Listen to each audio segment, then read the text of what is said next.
আমি যেহেতু প্লেয়ারদের স্বার্থে এসেছি, প্লেয়ারদের পক্ষে আমার কথা বলতে হবে। তাতে যদি বোর্ডে যদি কেউ অখুশি হয়, সেটা তো আমার কিছু করার নাই। আমি প্রথমে সবাইকে ধন্যবাদ জানাতে চাই যারা আমাকে এই টোটাল জার্নিতে পাশে থেকে সহযোগিতা করেছেন। এবং এই ইলেকশনটা অনেক চ্যালেঞ্জিং ছিল, যেহেতু আপনারা জানেন যে এর আগে কোয়াবের ওইভাবে ইলেকশন হয়নি। তো অনেক লম্বা সময় কোয়াবের কোনো অ্যাক্টিভিটি ছিল না। এটা নতুন একটা জার্নি শুরু হলো। এই জার্নির ক্ষেত্রে আমাদের অনেক বাধা এসেছে। স্পেশালি থ্যাঙ্ক অ্যাডাপ্ট কমিটির যারা ছিলেন, ওনারা প্রচণ্ড পরিশ্রম করেছেন, করে এটা গুছিয়ে এনেছেন। আনার পরে এত সুন্দর একটা পরিবেশে সবাই ভোট দিতে পেরেছে। এটা আসলে জেতা হারাটা মূল বিষয় না, আমি মনে করি এটা ক্রিকেটের জয় হয়েছে। কারণ ক্রিকেটাররা একসঙ্গে এইভাবে খুব কম সময় আমরা পাই একসাথে হওয়ার সুযোগ। বাট আমরা যেভাবে এই পরিবেশে, এত সুন্দর একটা পরিবেশে সবাই ভোট দিতে পেরেছি, একজন আরেকজনের সঙ্গে দেখা হয়েছে, নতুন অনেক এক্স ক্রিকেটারদের সঙ্গে আমাদের পরিচয় হয়েছে যাদেরকে আমরা চিনতাম না। তো আমি মনে করি কোয়াবের অ্যাক্টিভিটিটা প্রপার যদি থাকে, তাহলে আমাদের সামনে এই গ্যাপটা আর থাকবে না। আমরা সিনিয়র হোক, জুনিয়র হোক, প্রত্যেকটা সেক্টরের প্রত্যেকটা জায়গা থেকে আমরা প্লেয়াররা যদি এইভাবে আমরা মাঝে মাঝে একসাথে হতে পারি বিভিন্ন প্রোগ্রামে, তাহলে আমাদের একজনের সঙ্গে আরেকজনের আন্ডারস্ট্যান্ডিংটাও ভালো থাকবে। ক্রিকেটের যেই সার্কেলটা, এটা অনেক বড় হবে। তো আপনাদের যদি কারো কোনো কিছু জিজ্ঞেস করার থাকে কারো কাছে, আপনারা করতে পারেন, কোয়েশ্চেনটা করতে পারেন। ভাই, যে এতদিন তো আপনিও আসলে অনেক দাবি তুলেছেন, নিশ্চয়ই আপনার কারেন্ট ক্রিকেটার এখনো আছেন, আগে যারা ছিলেন বা আপনারা ছিলেন, আসলে এখন আপনি জানেন দাবিগুলো কি বা সমস্যাগুলো কি। আপনার তো আসলে আপনার কাছে তো কেউ কিছু চাইবে বা চাওয়ারও প্রয়োজন নেই, আপনি তো নিশ্চয়ই সমস্যাগুলো জানেন এবং সমাধানের পথেই যাবেন নাকি? না, আসলে চাওয়ার প্রয়োজন নেই, এটা ভুল। চাওয়ার প্রয়োজন অবশ্যই আছে। কারণ আমি দেখেন না, আমি প্রিমিয়ার লিগ খেলি, বিপিএল খেলি, বা ন্যাশনাল টিমের আশেপাশে যে ঘটনাগুলো ঘটে এইগুলো সম্পর্কে আমি অবগত।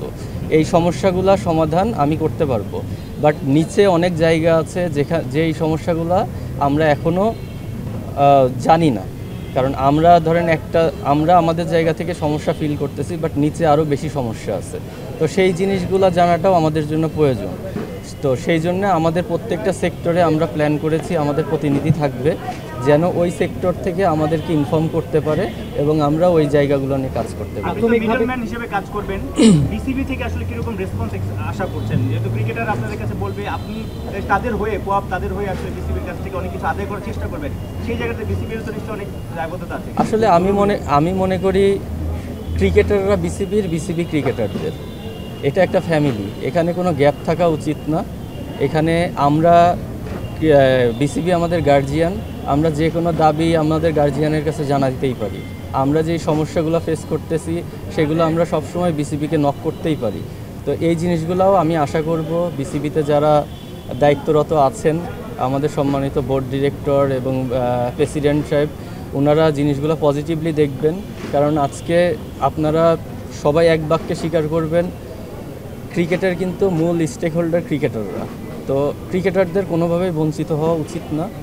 আমরা এর আগে হয়তো বা ওইভাবে রেসপন্স পাইনি, বাট এখন থেকে আশা করব সব কিছু নতুনভাবে হয়েছে, নতুন ক্রিকেট বোর্ড, আমরাও নতুন। তো আমরা একসাথে যেন ফ্যামিলি হয়ে কাজ করতে পারি। প্রাথমিকভাবে কোন জায়গাগুলো নিয়ে কাজ করবেন?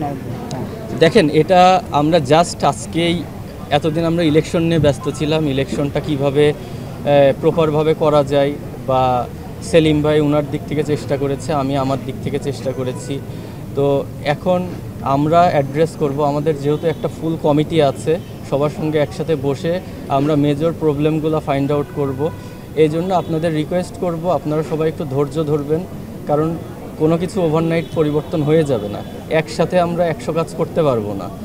কিন্তু আমরা এতটুকু কথা দিতে পারি যে আমরা কখনো বসে থাকবো না। আমরা প্রতিনিয়ত আমরা সামনের দিকে যাব এবং আমরা নতুন নতুন সমস্যাগুলো ফাইন্ড আউট করে আমরা সেগুলো নিয়ে কাজ করব। এই জন্যে আমি একটা জিনিস আপনাদের ইনশিওর করতে পারি যে মানুষ মাত্রই ভুল, আমাদের ভুল হতে পারে, কিন্তু সেটা কখনো ইন্টেনশনালি হবে না, সেটা আমাদের অজান্তে হতে পারে। বাট আমরা জেনে শুনে কোনো ভুল করব না।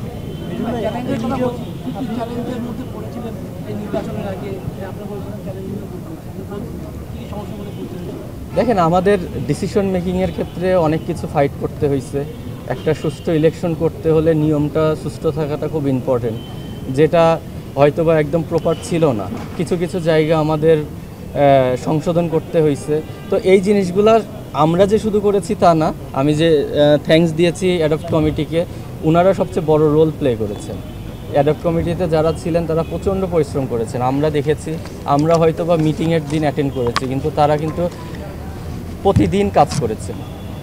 মিঠুন ভাই, আপনি নিজেও বললেন যে আপনারা লোয়ার লেভেলের দিকে চ্যালেঞ্জটা বেশি দেখে রাখছেন, যেহেতু আপনারা ফার্স্ট ক্লাস ক্রিকেট যারা খেলে বা লিস্টেতে যারা খেলে তাদেরকে আপনারা চিনেন বা আপনারা নিজেরাও খেলেছেন, সেই জায়গা থেকে এখানকার সমস্যাগুলো জানেন। কিন্তু কোয়াবের অনেক চ্যালেঞ্জেস ছিল, কিন্তু আপনাদের এখন যে কারেন্ট সিস্টেমটা, সেখানে হচ্ছে ফার্স্ট ক্লাস ক্রিকেটার এবং হচ্ছে এক্স ন্যাশনাল টিম প্লেয়াররা এখানে আছেন আর কি মেম্বার হিসেবে। তো এই যে first division, second division, third ডিভিশনের প্লেয়ারদেরকে আপনারা কীভাবে অ্যাকোমোডেট করবেন এবং তাদেরকে অ্যাকোমোডেট করে তাদের সমস্যাগুলো আপনারা কীভাবে শুনবেন, এই ব্যাপারে আপনাদের কোনো চিন্তা? আমি অলরেডি এইটার মনে হয় ক্লিয়ার করেছি যে প্রত্যেকটা সেক্টর থেকে প্রতিনিধি থাকবে। ফার্স্ট ডিভিশন বলেন, সেকেন্ড ডিভিশন বলেন, আমরা অলরেডি সেটা ঠিকও করে রেখেছি, তাদের সাথে কথাও হয়েছে, তারাও অবগত। এবং আমরা এই কমিটিটা শুধু ঢাকা কেন্দ্রিক করতে চাই না, আমরা ডে বাই ডে পুরো বাংলাদেশে এটা ছড়িয়ে দিতে চাই। সেই জন্যে আপনাদেরকে বলেছি যে এই জিনিসগুলো আপনাদেরও একটু ধৈর্য ধারণ করতে হবে। কারণ আমরা দেখেন, আমার প্রফেশন ক্রিকেট খেলা, আমার ফার্স্ট কাজ হচ্ছে মাঠে খেলা, তারপরে একটা দায়িত্ব আমার কাঁধে এসেছে, আমি কোনোভাবেই এই দায়িত্বটাকেও অবহেলা করতে পারবো না। অ্যাট দ্য সেম টাইম আমি আমার ক্রিকেটটাকেও অবহেলা করতে পারবো না। তো বাকি যারা আছেন ইনারাও কোনো না কোনো প্রফেশনে আছেন, তো এটা জাস্ট একটা সেবামূলক জায়গা। সবাই সবার প্রফেশনটাও ঠিক রাখবেন, অ্যাট দ্য সেম টাইম দায়বদ্ধতা থেকে এখানে এসেও কাজ করবেন। তো সেই জন্য আপনাদেরকে একটু ধৈর্য ধারণ করতে হবে এবং আপনাদের সাপোর্টটা খুব ইম্পর্টেন্ট। আমাদের পাশে যদি আপনারা পজিটিভলি থাকেন, আপনারাও আমাদের ফ্যামিলির একজন পার্ট, তো আমরা ইনশাল্লাহ সামনের দিকে ভালো কিছু করতে পারবো। দেশের অনেক দেশে আছে যারা ক্রিকেটারদের সংগঠন খুব স্ট্রং, স্পেশালি ইংল্যান্ড, অস্ট্রেলিয়ার মতো জায়গাতে তারা বোর্ডের সঙ্গে স্যালারি নিয়ে দিন দরবার রেগুলার করে। ন্যাশনাল কন্ট্রাক্ট বলেন বা ডোমেস্টিক কন্ট্রাক্টের আগে প্রতি বছরই তাদের বোর্ডের সঙ্গে দিন দরবার হয়। এখানে মিঠু ভাই আছেন বোর্ড ডিরেক্টর। ব্যাপারটা অনেক সময় সাংঘর্ষিক হয়ে যাবে বা সরাসরি প্রতিপক্ষ হবেন, এরকম একটা জায়গায় যেতে হতে পারে। তো কোয়াব সেই জায়গাটা যেতে পারবে কিনা বা অতটা স্ট্রং হতে পারবে কিনা, কিংবা ফিউচারে আপনারা আশা করেন কিনা যে ওই জায়গাটায় যাবে অতটা স্ট্রং কোয়াবের হবে? দেখেন, আমরা আসলে কোনো কিছু একটা জিনিস দুইভাবে আদায় করা যায়। একটা হচ্ছে রিকোয়েস্ট করে সুন্দরভাবে প্রেজেন্ট করে আদায় করা যায়, আরেকটা জিনিস হচ্ছে ফাইট করে। আমরা ডেফিনেটলি চেষ্টা করব তাদের সাথে সুন্দর একটা সমঝোতার মধ্যে সব কিছু সমাধান করা। এরপরে যদি না হয়, আলটিমেটলি আমি যেহেতু প্লেয়ারদের স্বার্থে এসেছি, প্লেয়ারদের পক্ষে আমার কথা বলতে হবে। তাতে যদি বোর্ডে যদি কেউ অখুশি হয়, সেটা তো আমার কিছু করার নাই, কারণ আমার বর্তমান প্লেয়ারদের প্রতিনিধি হিসেবে যেহেতু এসেছি, আমার তাদের স্বার্থটাই আগে দেখতে হবে। এই প্রশ্নটার সাথে সম্পূর্ণ প্রশ্ন যদি করি, আপনি বিপুল ব্যবধানে জয়লাভ করেছেন, তার মানে হচ্ছে প্লেয়ারদের আপনার প্রতি পূর্ণ সমর্থন আছে, বর্তমান এবং এক্স প্লেয়ার। বিসিবিতে এবার ইলেকশনে যে দুইজন মেইন হেভিওয়েট ক্যান্ডিডেট আছেন, তারাও কিন্তু কোয়াবের ভোটার, তারাও ক্রিকেটার এবং ক্রিকেটের সাথে সংশ্লিষ্ট। তাহলে আপনার ক্ষেত্রে কি কাজটা বেশি সহজ হবে না? চ্যালেঞ্জের ভয়টা কি পাচ্ছেন কিনা, নাকি সহযোগিতাটাই বেশি আসছে? না, জিনিসটা দেখেন অনেক সিম্পল। এখানে ধরেন আমরা তাদেরকেই সাপোর্ট করব যারা আমাদের পাশে থাকবে, এটা খুব স্বাভাবিক। এখানে কে ক্যান্ডিডেট সেটা আমাদের জন্য ইম্পর্টেন্ট না, ইম্পর্টেন্ট হচ্ছে আমরা কতটুকু বেনিফিটেড হচ্ছি, কার দ্বারা প্লেয়াররা বেনিফিটেড হবে, সেই জিনিসটা আমাদের কাছে বেশি ইম্পর্টেন্ট। মিঠুন ভাই, এখানে প্লেয়ারদের খুব স্বতঃস্ফূর্ত অংশগ্রহণ আমরা দেখলাম। বিসিবি নির্বাচনেও আমরা ক্রিকেট সংশ্লিষ্টদেরই একটা অংশগ্রহণ দেখব। তামিম ইকবাল এবং আমিনুল ইসলাম বুলবুলের ফেস অফটাকে আপনি কীভাবে দেখেন? দেখেন, দুইজনই আমাদেরই লোক, ঠিক আছে? যেই হোক আমরা ডেফিনেটলি সেই ক্ষেত্রে খুশি হব। আর এই জায়গাটায় আপনাদের একটা জিনিস মেনশন না করলেই না, যে আমাদের কোয়াবটা আবার নতুন করে আমাদের কোয়াবের সবচেয়ে বড় চ্যালেঞ্জ ছিল প্লেয়ারদের মধ্যে আবার বিশ্বাসটা ফিরিয়ে আনা, যে কোয়াব প্লেয়ারদের পাশে থাকতে পারে। কারণ আমাদের ম্যাক্সিমাম প্লেয়ারেরই কিন্তু কোয়াবের প্রতি সেই ট্রাস্টটা ছিল না। তো এই বর্তমান প্লেয়ারদেরকে আবার এক করা এবং আমাদের বড় ভাইদের এক করার পেছনে আমি কোনো কিছু আসলে লুকিয়ে রাখতে চাই না, জিনিসটা ওপেন সিক্রেট হওয়াই ভালো। যেটা সত্য সেটা সত্য। এই ক্ষেত্রে সবচেয়ে বেশি ভূমিকা রেখেছে তামিম ইকবাল। উনি যেইভাবে অ্যাক্টিভ ছিল, নর্মালি ওনার এত অ্যাক্টিভ না থাকলেও কোনো কিছু যায় আসতো না, কারণ উনি এখন ক্রিকেট খেলে না উনি, ঠিক আছে, ঠিক মতন ইয়ে করে না। তারপরে উনি নিজের কাজের পাশাপাশি কোঅপকে উনি যথেষ্ট সময় দিয়েছেন এবং প্রত্যেকটা সিনিয়র প্লেয়ারকে কোঅপের সঙ্গে ইনভলভ করেছেন এবং কারেন্ট প্লেয়াররাও ওনাকে দেখেই এখানে আসার সেই আত্মবিশ্বাসটা পেয়েছে। তো আমি স্পেশালি ওনাকে থ্যাঙ্কস জানাতে চাই এই কোঅপকে আবার নতুন করে মানে এক করার পেছনে তার একটা বড় ভূমিকা ছিল, এই আর কি। Thank you, thank you, thank you. আচ্ছা, একটা প্রশ্ন করি। অলমোস্ট সিলেকশনের মতোই একটা ব্যাপার, 11 জনের মধ্যে 10 জনই আপনারা আসলে সিলেক্টেড হয়েছেন। বলো। ঠিক আছে, আপনি যেভাবে তাকাইছেন আমি বলেন সিলেক্টেড হয়েছেন।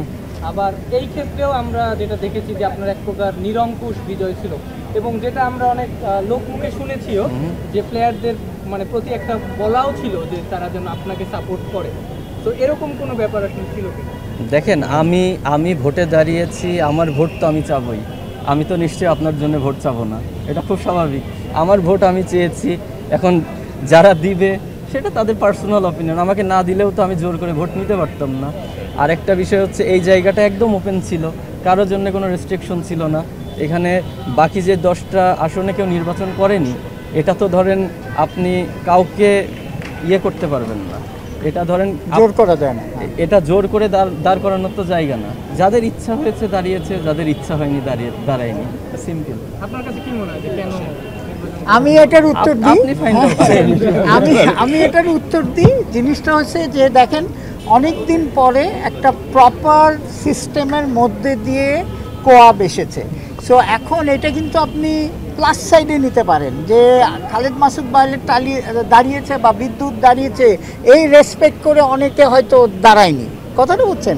কিন্তু সবচেয়ে বড় জিনিস আপনি দেখবেন যে সব লেভেলের মানে 90 সালের প্লেয়াররাও আছে, আবার কারেন্ট প্লেয়াররা আকবরের মতো, মিথুনের মতো, সবাই মেয়েরাও আছে।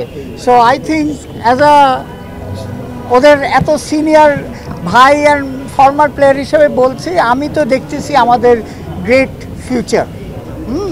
Thank you. Thank you.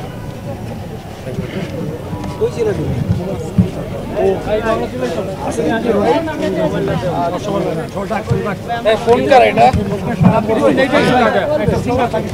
আমরা কি করি আমরা